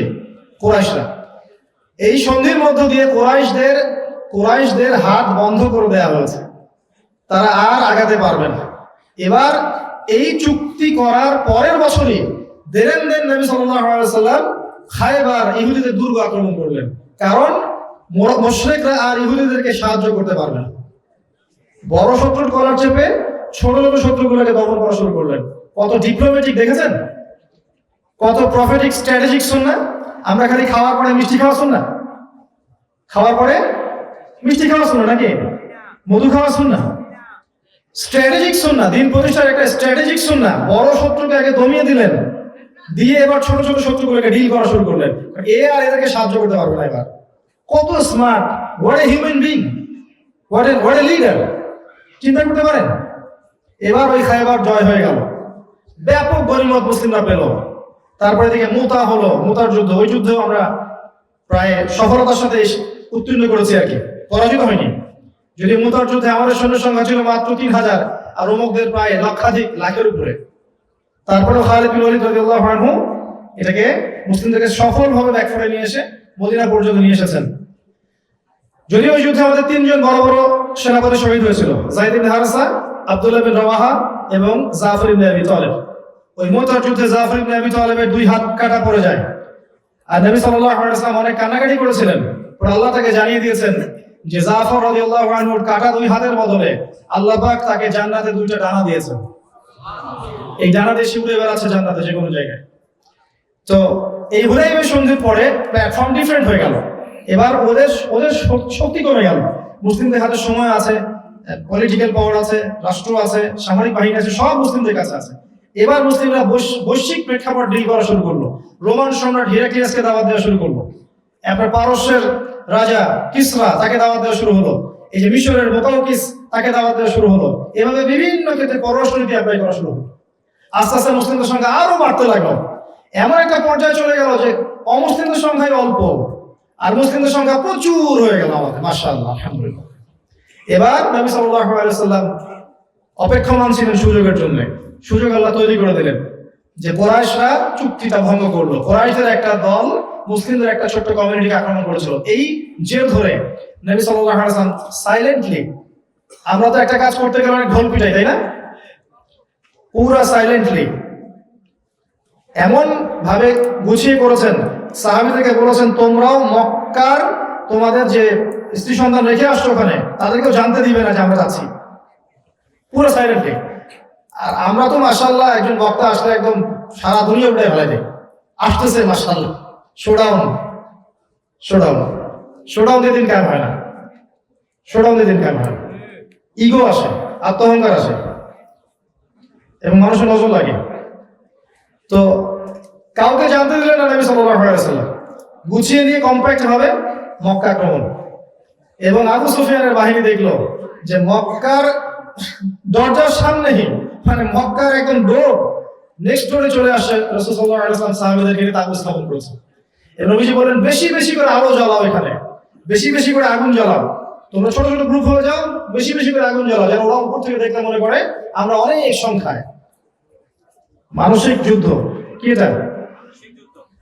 আবু সুফিয়ান দেখলেন যে এত মুসলিম মক্কা ঘেরাও করে ফেলেছে, আর তো বাঁচার কোনো পথ নাই। এবার সে নিজেও গিয়ে ইসলাম কবুল করলো। কি করলো? ওমর রাদিয়াল্লাহু আনহু তো মানতে পারেন না, তিনি বলেন রাসূলুল্লাহ তো ভয় করেছে, ইসলাম কবুল। ওমর রাদিয়াল্লাহু ব্যক্তিত্ব অন্যরকম ছিল। আবু বকর সিদ্দিক বলেন দেখো, সে মুখে বলেছে লা ইলাহা ইল্লাল্লাহ মুহাম্মাদুর রাসূলুল্লাহ, এতটুকু এনাফ, বাকি তার বিচার আল্লাহ করবে। মনটা দেখার দরকার আমাদের নাই, সে মুখে স্বীকৃতি দিয়েছে, এনাফ। এবার সে ইসলাম কবুল করলো। বিনা যুদ্ধে পরের দিন আমরা মক্কা জয় করলাম। শুধু অল্প একটু যুদ্ধ হয়েছে খালিদ বিন ওয়ালিদ রাদিয়াল্লাহু আনহুর সাথে। খালিদ বিন ওয়ালিদ রাদিয়াল্লাহু আনহু এর কিছুদিন আগে ইসলাম কবুল করেছেন, মানে উমরার পরেই মক্কা বিজয় হলো।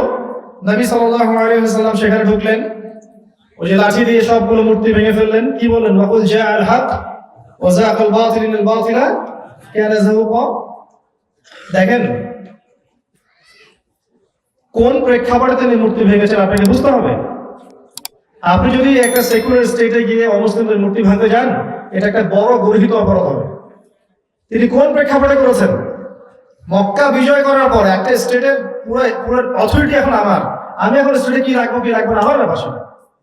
যেখানে আপনার কোনো অথরিটি নাই সেখানে আপনি কেন অন্যের ওখানে হস্তক্ষেপ করতে যাবেন? এগুলো কি করবে? সমাজে বিশৃঙ্খলা সৃষ্টি করবে, করবে না? অমুসলিমদের সাথে সম্পর্ক খারাপ করবে। মক্কায় কি তিনি কাজটা করেছিলেন? ওই মাক্কি যুগে 13 বছরে তিনি কি কাজটা করেছিলেন? না। যখন মাদানী যুগে গিয়ে পরে মক্কা জয় করেছেন তখন এই কাজটা করেছেন। কথা বুঝতে পারছেন? মক্কার 13 বছরে তো মূর্তির সামনেই নামাজ পড়তে হয়েছে, হয়নি? কাবা ঘরের ভিতরে মূর্তি, বাইরে নামাজ পড়তে হয়েছে। ব্যাপারটা বুঝতে হবে কখন কি করা যায় আর কখন করা যায় না। এবার বেলাল রাদিয়াল্লাহু আনহু, ওই যে যাকে শুইয়ে নির্যাতন করা হচ্ছিল, বলা হচ্ছিল যে কুৎসিত কুৎসিত হাবশি, তাই বলে গালি দেওয়া হচ্ছিল, তিনি কাবা ঘরের ছাদে উঠলেন, উঠে আযান দিলেন, আল্লাহু আকবার আল্লাহু আকবার, আশহাদু আল্লা ইলাহা ইল্লাল্লাহ আশহাদু আন্না মুহাম্মাদার রাসূলুল্লাহ, হাইয়া আলাস সালাহ হাইয়া আলাল ফালাহ, পুরো আযান দিলেন। সাহাবীদের চোখ দিয়ে দরদর করে একদিন পানি পড়ছিল যে বেলাল রাদিয়াল্লাহু আনহু পুরোটা আযান দিচ্ছে। কথা বুঝতে পারছেন? আল্লাহ পাক তাকওয়া ঈমানের বলে তাকে সম্মানিত করেছেন। নবী সাল্লাল্লাহু আলাইহি ওয়াসাল্লাম সবাইকে মাফ করে দিলেন।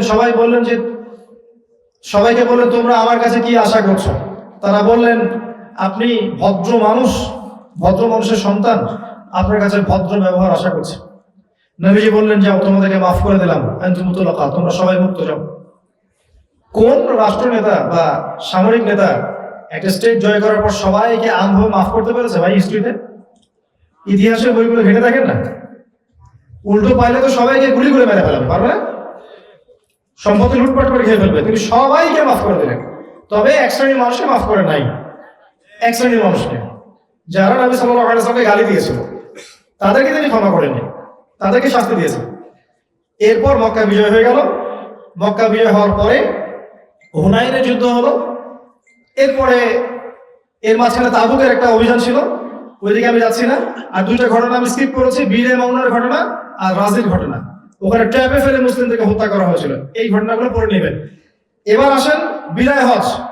সবকিছু এখন আমাদের আওতায়। ওই মক্কার আগে মক্কা নাই। আপনাকে কোন মক্কা থেকে নিয়ে আসছে এখানে? যে মক্কায় শিরিক ছিল, এই মক্কা এখন শিরিক নাই, আছে? ওই মক্কায় সুদ ছিল, এই মক্কায় আছে? ওই মক্কায় মাদক ছিল, এই মক্কায় আছে? ওই মক্কায় নারীর অবমাননা ছিল, এই মক্কাতে আছে? ওই মক্কায় গোত্রীয় হানাহানি ছিল, এই মক্কাতে নাই। বিদায় হজ হচ্ছে, নবী সাল্লাল্লাহু আলাইহি ওয়াসাল্লাম বিদায় হজের ভাষণ দিচ্ছেন যে আজকে থেকে কারোর উপর সাদার প্রতি কারোর, আরবের অনারবের উপর আরবের কোনো ভেদাভেদ নাই। তোমরা সবাই আদম সন্তান, আদম মাটির সন্তান। সমস্ত জাহিলিয়াতকে আমি পায়ের তলে পিষ্ট করলাম, রিবাকে পিষ্ট করলাম। তোমরা সবাই ভাই ভাই। তোমাদের অধীনস্থ দাসদের প্রতি খেয়াল রাখবে, স্ত্রীদের প্রতি খেয়াল রাখবে। বিশাল ভাষণ হলো। ছেড়ে যাচ্ছি দুটো জিনিস, তোমাদের কাছে ছেড়ে যাচ্ছি মাত্র দুটো জিনিস। লান তাদিল্লু মা তামাসসাকতুম বিহিমা, তোমরা কোশ্চেনকালে পথভ্রষ্ট হবে না যতদিন পর্যন্ত এই দুটোকে আঁকড়ে ধরে থাকবে। কিতাব আল্লাহর কিতাব ওয়া সুন্নাতে নবীর সুন্নাহ। সবাইকে বললেন হাল বাল্লাগতু, আমি কি পৌঁছে দিয়েছি তোমাদের কাছে? আমি কি ইসলাম পৌঁছে দিতে পেরেছি? সবাই বলল যে বেলা ইয়া রাসূলুল্লাহ, আপনি অবশ্যই পৌঁছে দিয়েছেন। তিনি আসমানের দিকে আঙ্গুল তুলে আকাশের দিকে তাকিয়ে বললেন আল্লাহুম্মা ফাশহাদ, আল্লাহ তুমি সাক্ষী থাকো যে আমি পৌঁছে দিয়েছি। এরপর নবী সাল্লাল্লাহু আলাইহি ওয়াসাল্লাম মাত্র 81 দিন বেঁচে ছিলেন। মদিনায় ফিরে গেলেন। শেষ রোগ তার গায়ে বাসা বাঁধলো, আল্লাহর পক্ষ থেকে হুকুম ছিল এটা। এবং শেষের ইন্তেকালের আগে আরো কিছু নসিহত করে গিয়েছেন। ইহুদি খ্রিস্টান মুশরিকদেরকে আরো উপদ্বীপ থেকে বের করে দিবে, প্রতিনিধি দলকে সম্মান করবে, সালাতের খেয়াল রাখবে, দাস-দাসীর প্রতি যত্নবান হবে, আমার কবরকে কখনো সিজদার জায়গা বানাবে না। এরকম কিছু নসিহত করে গেলেন। রাসূলুল্লাহ সাল্লাল্লাহু আলাইহি ওয়াসাল্লাম চলে গেলেন, তার দিন রেখে গেলেন।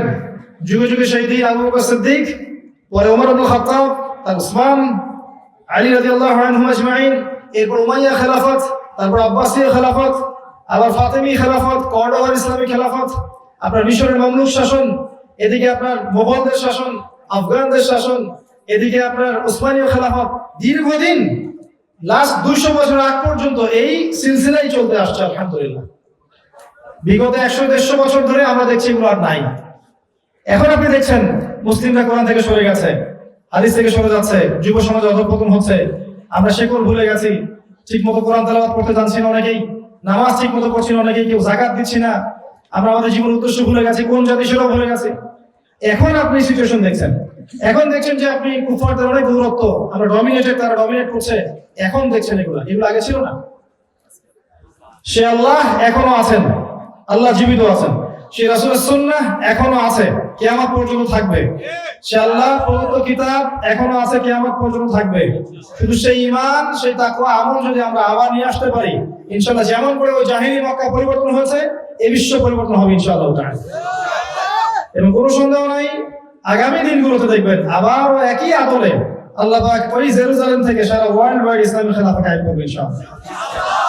ঈসা ইবনে মারইয়াম আসবেন, আল মাহদী আসবেন, দাজ্জালকে হত্যা করা হবে।